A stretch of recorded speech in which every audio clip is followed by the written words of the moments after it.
Hey y'all, hey, welcome to my channel. Hi, I am Shar and I am your recap auntie. Hi. And this particular video, I'm only doing a week recap because I was out of town for a few days and I didn't watch last week's episode. So I'm doing episodes number 40 through 43. I think it's 40 through 43. Make sure Pinky is on. Yeah, yeah, 40 through 43 will be on this video only because I want to start over fresh for the upcoming week since it's my Ted's last week. So mad about that. Anyway, hey y'all, welcome to my channel. And I am here to do a recap of episodes number 40 through 43 for Beyond the Gates. For my Moo review, this is what I do. I wear my Moo when I do my reviews and my recaps because I love the show. For those of you who want to know why I do this, my mom passed away almost 2 years ago, and she was a lover of soap operas. Me too. I loved All My Children, General Hospital, Ryan's Hope, One Life to Live was my shot. Loving all of those on the CBS channels, and my mom loved. She loved. I can't even remember all of the CBS channels, all of them. Young and the Restless, that was her. She loved Young and the Restless, and so she passed away. So I was like, man, I really do want to get really locked into this show. I have the luxury and the blessed opportunity to work from home, and so and I haven't really been consistent on other things, so I really wanted to try something different and something new. Now I ain't gonna lie, this is some hard shit. This is hard work, but at the same time I love seeing the different actors, the different costumes, the different characters, how they are delivering their lines and stuff. Because I'm an actress, I've been acting for over 13 years in stage, but I've never done film or TV.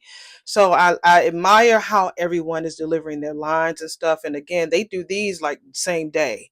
I think if it's not only already recorded, I believe that they do a lot of it same day, and they have their teleprompters and stuff there to help them. So, but I do it in the memory of my mama, and I do it because I love acting. And to see an all black soap opera, I'm like, why not? Shit. And I want to be on there. Y'all already know I've been putting my plea out there for somebody for my videos to get into the right hand, and I just want a cameo. I want to be in the background, acting like I'm having, what's this? Something, around my shoulder, at the I don't know, something on my shoulder, while I'm sitting sipping some wine at the country club at Fairmont Crest. I don't care. And I get some coins for it or give me a speaking role. I just want to do it. Anyway, that's it. I just wanted to give y'all, just in case you don't know why I do what I do. That's why I do this. Especially when it comes to Beyond the Gates. The other shows or movies and stuff, I sprinkle that in there. But I really am a fan of Beyond the Gates. Some episodes, and I don't get on them. I don't say that every episode is all right. Some I'll be like, yo, why y'all do that? What's that about? Oh, I could have had a V8. I'm really honest about it, but I'm a fan nonetheless. So let's go. Episode number 40. Okay, we see Chelsea watching the video of Anita singing at the Uptown. Remember, she did her, we big girls don't cry, big girls don't lie. What we going to say is bye, bye, bye. So we see Chelsea watching the video of Anita singing at Uptown, and Samantha enters looking cute in her little tennis outfit. I was like, go ahead, Sam. You know that girl is like in her 30s. That's crazy. So she breaks down the plans with Samantha as being the behind the scenes girl for their new brand, their athletic brand that her and Kat are working on. Excuse me. And Sam and Kat feel that adding Danny on board would be a great idea. So Sam gives her some great advice that the Nepo rule, nepotism, meaning, having a family member, works in this case, since Danny has a shitload of connections. She really does. So we see Nicole and Ted ask about his big because he was at the country club, and she's like, "Oh, Dr. Richardson, are you here for some pickleball? I mean, do you have a big pickle?" It's like, "Oh, we talking about pickles? All right." So he smacks her on the hip I thought he was gonna smack her on the booty, but he smacks him on the hip, and she's like, "Oh, Dr. Richardson, you just doing it, child." So the way that I'm gonna break down these, because I'm squeezing like 3 episodes in one, it's gonna be how I saw it. I might match them up, when it comes to the character, but you'll find out. You'll see. So Ted's character is really doing some great work. That's what I wrote, and I really hate that he's leaving because he's really having a ball. He's having a good time with his character. So Eva comes home, and Leslie, because she just met with Julia and Jonathan about the party. So Leslie shows her that beautiful party dress. I think it's nice. It has feathers on the bottom. It looks like it's sequins. It's really pretty. So Leslie tries to convince her that it's her rightful place, as always. And we find that her name is Dana Leslie Thomas is her full name. That people will know that you're my daughter. Leslie to do wants Eva to do something for her. She has to go, but yeah, Leslie wants Eva to do something for her, to go back to the store or something like that, because I think she bought her something sweet, because I think they eat a lot of sweets. I'm just checking for Pinky. So and so Eva gets a text, but she looked so suspicious because it was Nicole pretty much interrupting their time, because she just left them. So now she got to go back out. So, but Leslie's like, "Girl, I want you to do something for me." So Eva lied and said it was a cake vendor. And so she has to go back out. So we see Eva left her phone there, and Eva finally meets up with Nicole and Ted. So while she was gone, I think that she left her phone on the couch, and Leslie read it and saw that it was Nicole. It wasn't from the cake vendor. So Eva shows up back there, because that Ted is getting Nicole like a beautiful bracelet for the anniversary, and he's asking Eva to handle that. Talk to the jeweler, all this other stuff. He's having a special bracelet made for her. Eva will keep this secret. Leslie shows up at the country club, honey, because she already knew that everybody was there with that hideous wig looking for Nicole, or looking to apply to work for that party. So Leslie is there to apply as a bartender, because the old guy who fired her at the last thing is gone. So they have a new head of planning there. So Leslie clocks her for lying. Well, yeah, Leslie is there to apply. So Eva sees her at the place, and so she makes Leslie leave, because Leslie clocks her from lying about the cake vendor. She's like, "You told me that you was going to be on at the cake vendor, but no, you brought your ass here to the country club, and so you lied to me." So she was like, "Mama, please, I need for your ass to leave." So she finally leaves. So Eva comes back to the meeting, but Ted and Nicole meet her like right in the meeting area, and barely missing Leslie. So Leslie, everybody leaves except for Nicole. Nicole is on her phone looking over something, and so Leslie sashays her ass back in there, and she saw Nicole in the lobby, and she said, so Nicole's like, "Girl, I've been looking for your ass. How you doing?" So she was like, can you tell me what happened the night of my thing? I heard you got fired." So she really didn't tell her anything. Leslie comes back and sees Nicole in the lobby. She sighs, and so and Nicole is like really, really concerned about it. So Leslie tells her, "And I really don't have any time, but there's something that you need to know." It's like, girl. So I don't know what she said, because they cut it off from there. So we see Kat and Tomas. Kat brings Tomas coffee at work and shares last night's video with him as Bill and Haley get off the elevator. So she shows them the video of Aunt Danny having a good time, the time of her life, and it was like, thank goodness. So I was like, thank goodness Haley ain't wearing that pleather leather. She had on a cute little yellow outfit with the back out. So Kat ran her big mouth about the lawsuit with Bill, and he seems mad, because Tomas told Kat about what happened. So Bill meets with Tomas and wants him to be on that board that's going to be headed by, he called them the Three Musketeers. He says that he wants him to be there so he can know what's being said at this board. So he needs to know if there are any rats in the cellar or any leaks in the kitchen. It's his name that's on that door, not those fucking women. And those women want to be in charge of who gets hired, and he don't like that shit. So Haley overhears them, and she thinks it's underhanded. Like, really? And you just really finding this out about your husband? So we see Danny and Andre. So he came back to check up on her. She proves that she is sober because he picks up the glass and it's water, so she ain't got no liquor in it. So she invited him over for breakfast. She was feeding him strawberries and they play truth or dare. And she shares with him about the Pam partnership, about the modeling agency. And he's excited for her. He's like, damn, that's dope, Danny. That's dope. It's dope as fuck. So now Dare, she tells him to show me why you came over. So he says, okay, it's about damn time. So Danny has him model for her. She took over his picture, his camera, and she started taking sexy pictures of Dre in his drawers. And the entire scene was sexy until, to me, he was in the camera line. I was like, it's like the camera was like, I was like, Dre, get back from the camera a little bit. Back, bro. Back. So, yeah, it was cute. Until, yeah, he was cute.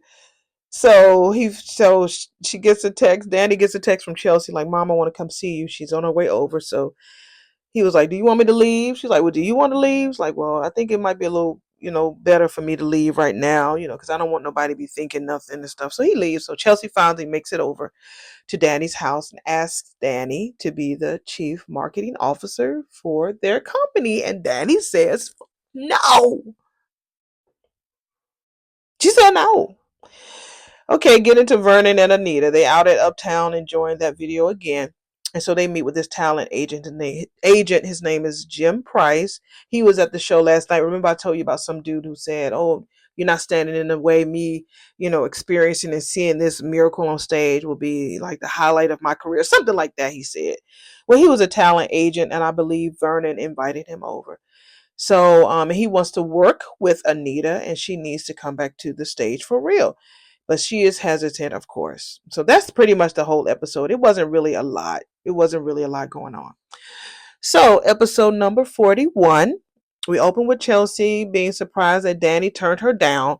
Danny explains to her that she was in a tunnel when things between her and Bill didn't work out, but she needs to work this out on her own. Chelsea says that they have all heard that before, and Chelsea works on her more and more and tells her that she knows that they can work something wonderful together. So Danny thanked her for those sweet words, my baby girl, but she still has to turn her down.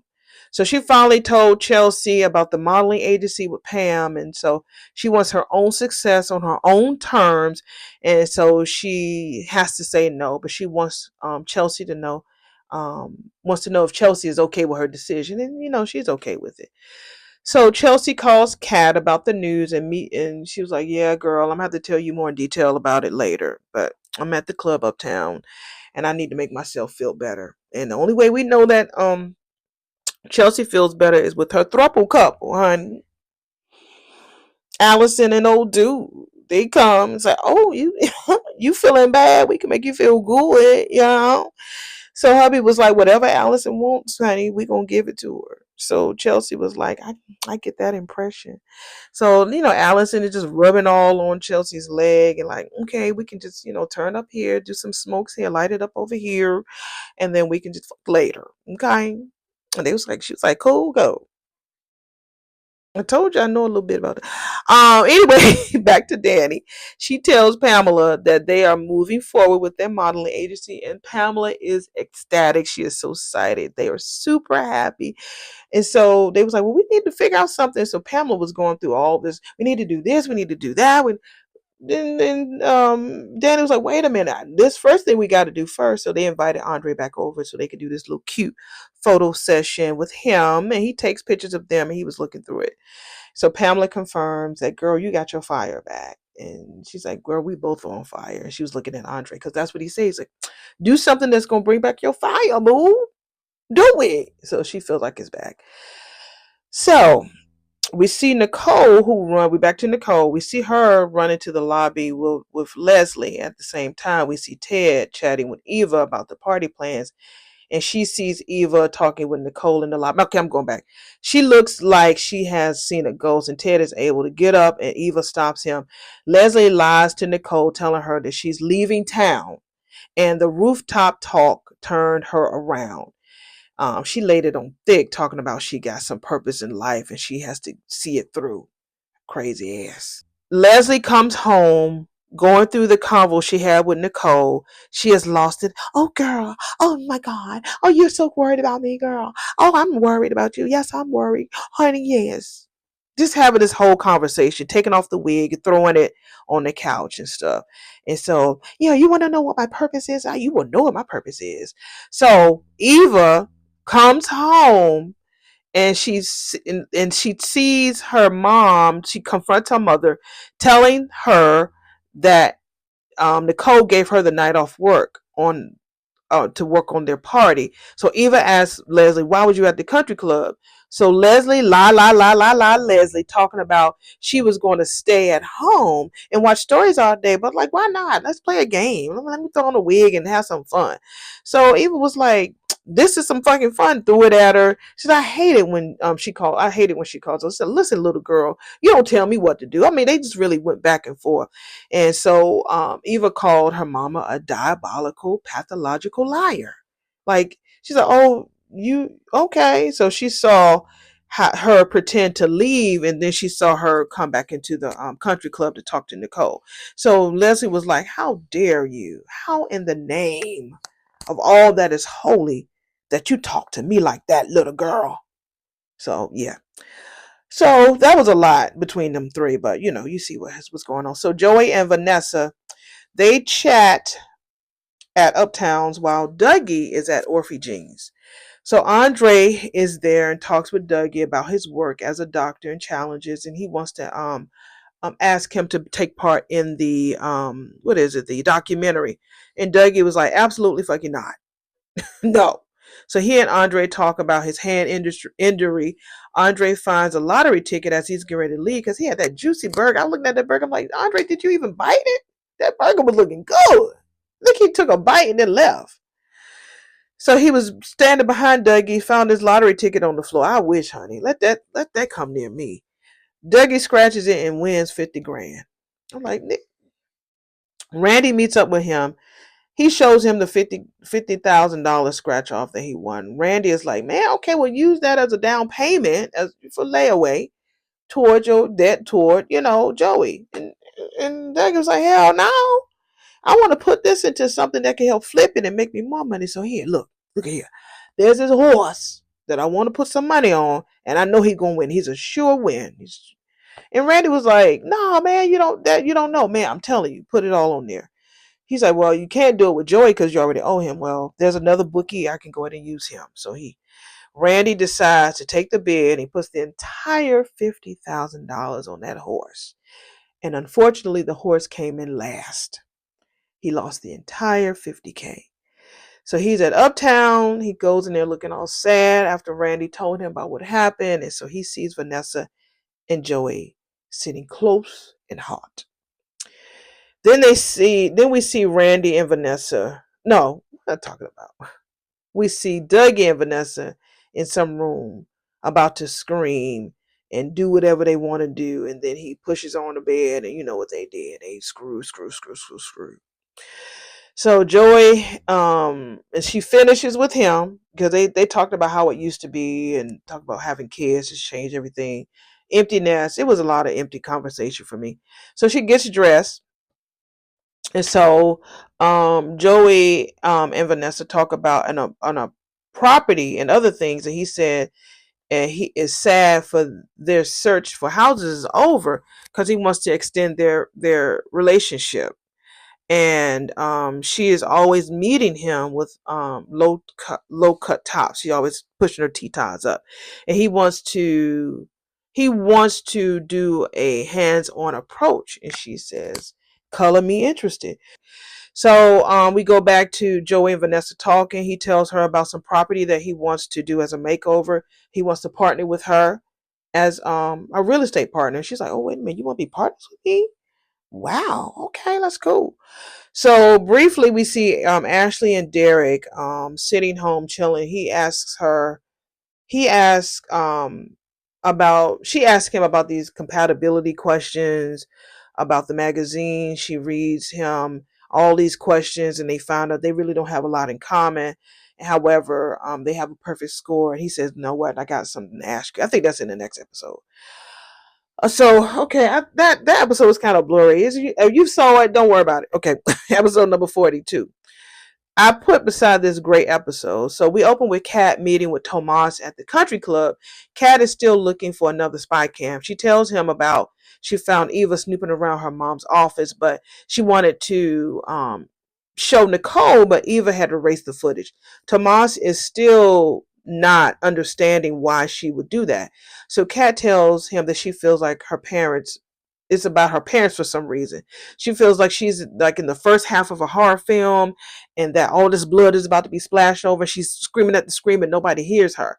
So Tomas offers help. He's like, maybe I can help. He tells her about the conversation that he had with Eva, but we did it as friends. She's like, oh, y'all just friends now? He was like, look, I'm just telling you what I said. So he told Kat the whole backstory and how weird it was. So Kat mentions to him that she met her surrogate mom, Anna. So Tomas is like, no, I'm pretty sure that he said that her name was Leslie. So Kat was looking like really suspicious. So he feels bad about sharing the information with Kat. And she said, Eva don't get no pity with you, honey. But he just saved her family mission. So she thanks him and tells him that this Leslie person is more cray cray than Eva, which is true. So Nicole checks in on Laura and gives her some flowers, and she tells Nicole about some flowers that came from Eva because Eva had brought her some flowers, and she thought it was from Nicole. Nicole's like, "No, this is my first set of flowers. I ain't never get you no flowers before." So she reassures that Eva is the help, but you are the assistant and you're like family. So Nicole is concerned about the potassium spike. The doctor was also concerned too, and Nicole just has questions about the numbers prior to the event and after. Like prior to the event, the gala, that girl was fine. After, now you got this potassium, almost have a heart attack. What's the tea? Somebody tried to hurt her. So Laura never had high potassium before. Laura will get back to work in a few weeks. Laura is grateful that Eva is there to help them. And Nicole tells her that, yeah, Eva is great, but she is not you. She's going to get to the bottom of who hurt you. Nobody hurts her family. That's what Nicole said. I'm like, okay, Nicole. So catching up with Leslie, Leslie tells Eva that she owes her some respect. Talking to her like that. Eva is like, I do respect you, Mama. You just keep going rogue. You said that you didn't speak to Nicole, but I saw you with my own eyes. And Leslie was like, tells her, you didn't see me. You saw Sherry. She picked up the wig and was tossing the wig. And Eva was like, you act like putting on these wigs makes you unrecognizable, but I saw your ass. And Ted would have too. He was right in the next room. She said, he wasn't there. No, yes, he was. He was right in the next damn room. She said, but I covered for you. I did everything in my power to distract him. So he wouldn't catch you talking in the lobby with Nicole. So Eva tells her that they were so close. Why are you lying to me now? You lie to everybody outside this apartment, but you don't have to lie to me. Unless it was like, I'm just returning the favor, bitch. Look, girl, because you have been lying to me. Then maybe her loyalty is getting twisted. She confirms that fake cake vendor text. Eva still lies and like talking about Leslie was like, girl, don't make it worse. So she tells Eva that she checked her phone and Eva tells her, well, I lied because I didn't want to upset you. It's like you get really, Leslie says, I don't Leslie gets really super riled up whenever Nicole is mentioned, and Leslie is like, why would I get riled up? I told you to get close to Nicole. That means being there whenever she snaps her perfectly manicured fingertips. Why would I stand in the way of your job that I made sure you got? So Leslie mentions Laura's accident as if in heart attack, as if Eva is suggesting something that happened. And Leslie is bringing on the waterworks and talks about how she's not capable of hurting that poor girl. Eva feels that Leslie is trying to blow it before the end game, and Leslie wants her to trust that there is a method to her madness. She might not have said madness, but that girl is mad, and she begs Eva to help her make this revenge so much sweeter. Since Ted is living this luxury lifestyle, and Nicole and Kat will be looking down on folks like them. So Eva gives her some reassurance, like, okay, they will do this together no matter what. So Leslie goes out for milk because she wanted some milk and cookies or whatever it was. So we hear a knock on the door, and it's Kat. So Eva was like, "How the fuck you know where I live?" And so Kat was like, "You ain't the only one that can look through files." So Kat asks her, "If you is your mom here?" And Leslie, I mean Eva was like, "No, she's at the store."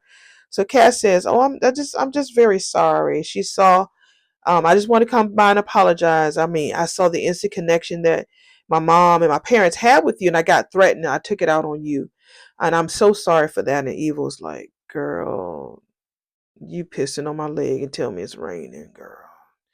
So Eva reminds her that you hated me from the first time you met me, especially due to my fashion sense. And Kat tells her, "Yeah, your fashion sense was fugly." She assures her that her parents didn't tell her to do that, but they do want them to call some type of truce. My family loves you, and why fight it? She needs to finally accept and hit the reset button. Maybe they can be sisters or whatever if you don't push my buttons, and I won't be such a total bitch to you. So Eva says, "Oh, so you owning the bitch thing in the end." So Eva's phone rings, and so she goes, and Kat is snooping around. Eva's phone rings. She goes to take the call in another room. Eve Kat is snooping around, and she sees that famous picture of them, Eva and Leslie posing together. So she's taking a picture of it. So as Eva comes back in, Kat is still snooping around, and Leslie comes in the door. And so while she's looking at her, and so Leslie's like, "Excuse me." She goes back to the memory of her meeting Leslie Anna at Uptown. And so she was like, "Oh, nothing. I gotta go. Thanks, bye." So she runs out. She's like, "This bitch is crazy." So yeah, so Joey and Randy chat. Joey tells Randy that he got a call that someone has been placing bets for Dougie under another bookie. And so Joey pretty much tell him, "Don't be helping your boy. Dougie is in deeper than before, and he's about to play house with, and I'm about to play house with Vanessa." That's what he said with that real estate opportunity. He says that she is living a luxe life behind the gates, and she is drawn to the dark side more than she even knows. So Dougie and Vanessa finish, screwing, and he feels 17 again, and he seems to be turned on by Joey hitting on his wife because he goes back to a memory seeing them together and talking since he saw them at Uptown. So she says that making a sale makes her horny too and hot.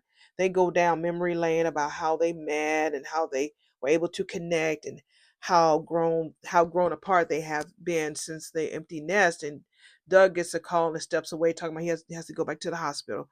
So Vanessa makes a call, booking an escort, honey, for a few hours. "Oh yes, the last man that we had before. He was perfect. I need him for 3 or 4 hours." So they both are battling addictions. Her pretty much when it comes to intimacy and sex, and him come when it comes to gambling. So Dougie is at the casino and not at the hospital like he told her, and he is testing himself to see how much he can fight the urge to gamble.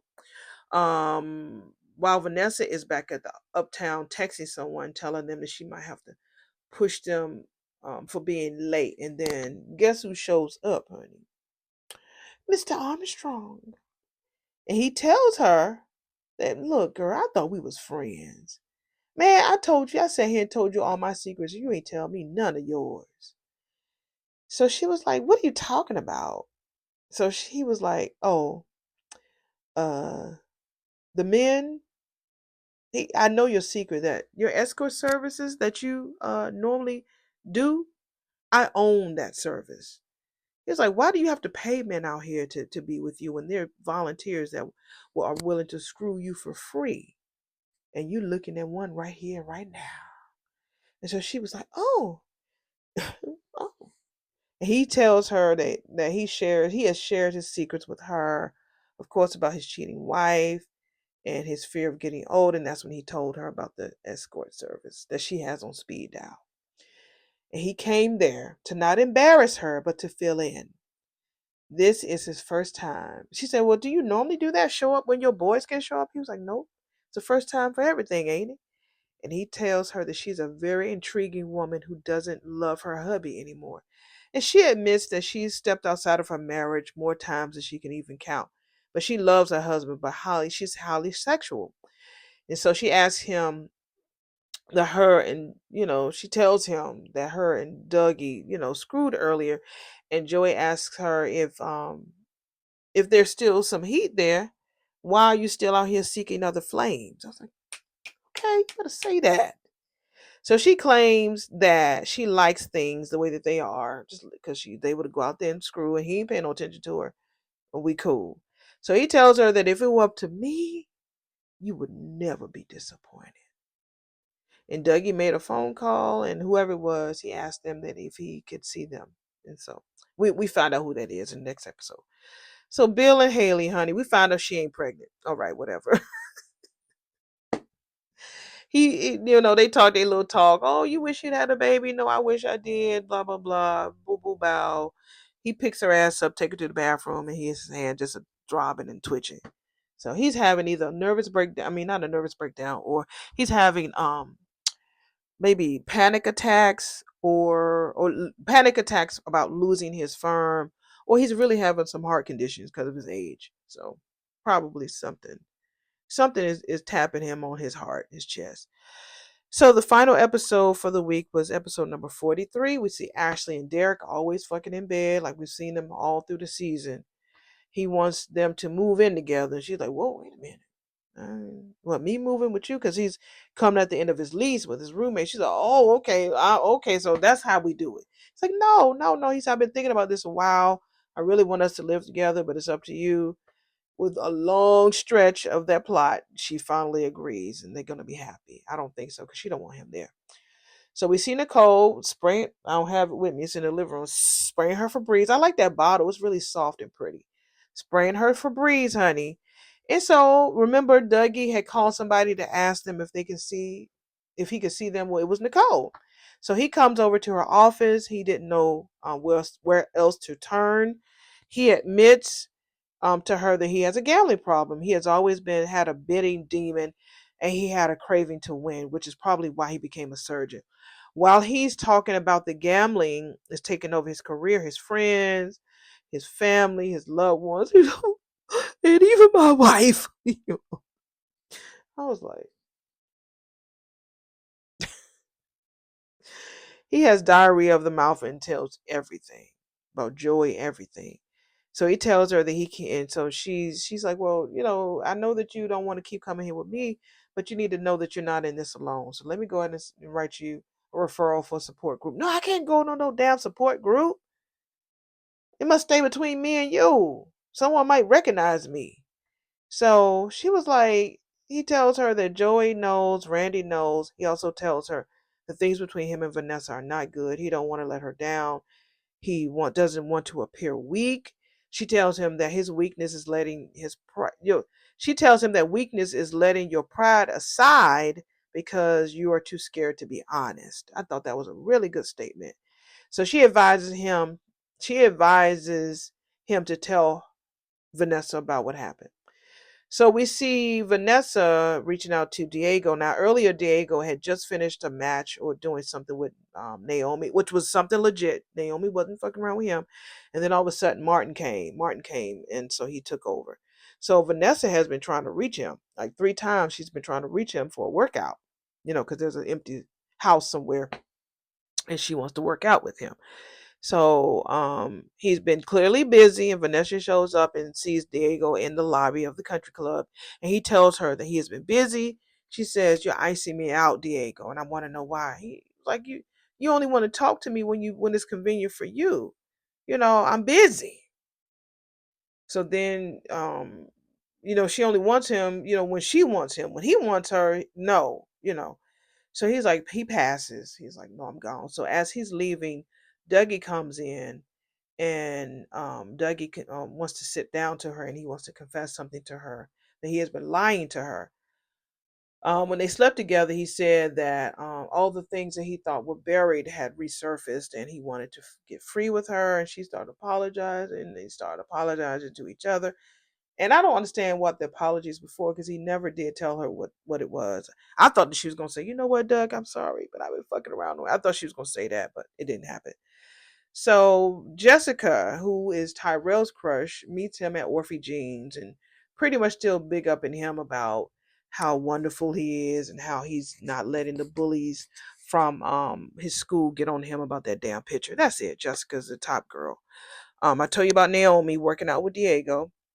And so Naomi and Martin talk briefly about family stuff, and then Bill shows up at the country club asking how's his family doing. And then Martin, as the gay he is, he drags Bill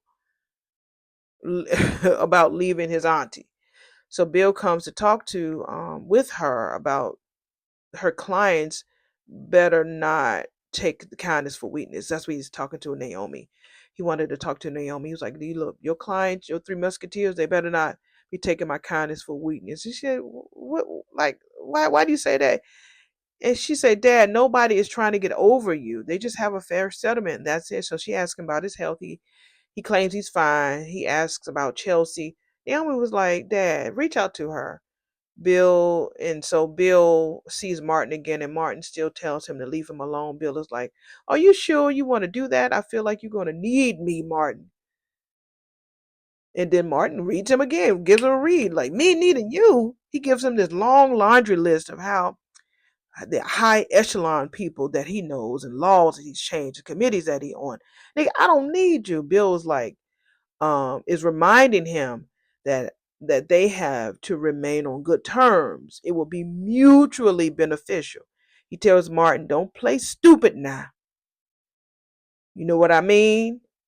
And his hand was twitching all over this during that whole scene, except for when he was with Naomi. So he actually calls Chelsea and leaves a message. Then it shows a memory of him and Chelsea talking before he left Danny, that he needs to show Danny some attention. Dad, I want to tell Mom I want to leave modeling. It was really cute little scene.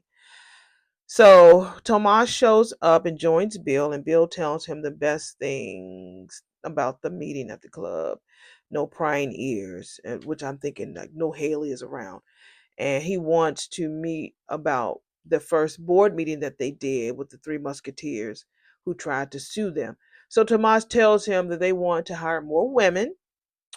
They want to department restructuring, new hire protocols, partner selections, and review of all dismissals from the past 5 years. And they also want to audit on salary issues. He said that sounds like a damn hostile takeover, not no board instead of a review board. So Tomas notices that his hand is twitching. So he asks him, Boss, you all right, boss?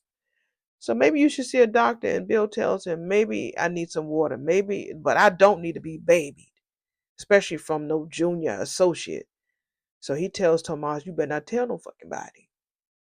And then the last scene was about Jacob having this run-in with this lady. What was her name? Miss June. Police brought her in there because some social worker was going through all her shit. And it was treating it like trash. Like, your trash is somebody else's everything. That's what he said. I thought that was a good statement. Because I do collect, you know, collect, honey. So it ain't bad though, but I need to do something about it, and I will. So she was like, the lady was mad that that the cop was bringing her in there, and she was talking shit to him. So Jacob calls Naomi and said, can you come over here? So Miss June was like, who this, who that, I don't trust you. You must be some social worker. Naomi was like, no, you must be a lawyer. I ain't got nothing to say to your ass. So Jacob pulls Naomi over and say, man, can you do something? I know you don't have your lawsuit with your father anymore, but you did say that you wanted to do more for your community. And this lady is facing 5 years. Can you do something? and he feels that she's the right one. And so June was like, y'all know I can hear everything y'all saying right now, right? I'm like Miss June. Miss June is funny. Excuse me. So I think that was it. I think yeah, the whole episode. All three. Yay, I did it. I did it. 3 episodes in one. I know that there are some people, some content creators out there who do, they do the weekly, which is fine. I don't know. I might have to do that, but after this party, I'm really looking forward to it because they showed the highlights of what's going to happen next week, and it was like, oh my god, everybody was looking all shocked. I was like, they didn't even show Leslie, and they didn't even show Eva. So I'm like, Eva got something up her sleeve. I feel like either Eva is not his daughter, or she's gonna distract it. It's gonna be something that's gonna happen that's gonna make it funny, fun, and interesting.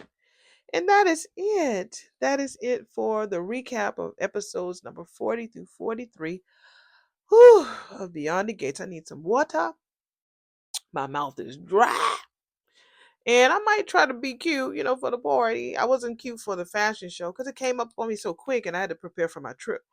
But I might be cute for the party. We never know. We'll see. So how y'all doing? Hopefully y'all stayed with me through this whole long video. I had to edit because I was reading. I think I put my notes in the wrong section. I don't know what I was writing, so I'm gonna have to do a little edit on here, but it'll be fine. So y'all take it easy. I will see y'all in the next video. I love Beyond the Gates, and remember, you got this. You got this, right? You got it. You might not see it with my pink. No, I didn't mean to do. You got it. And I will see y'all in the next video. Take it easy. Bye.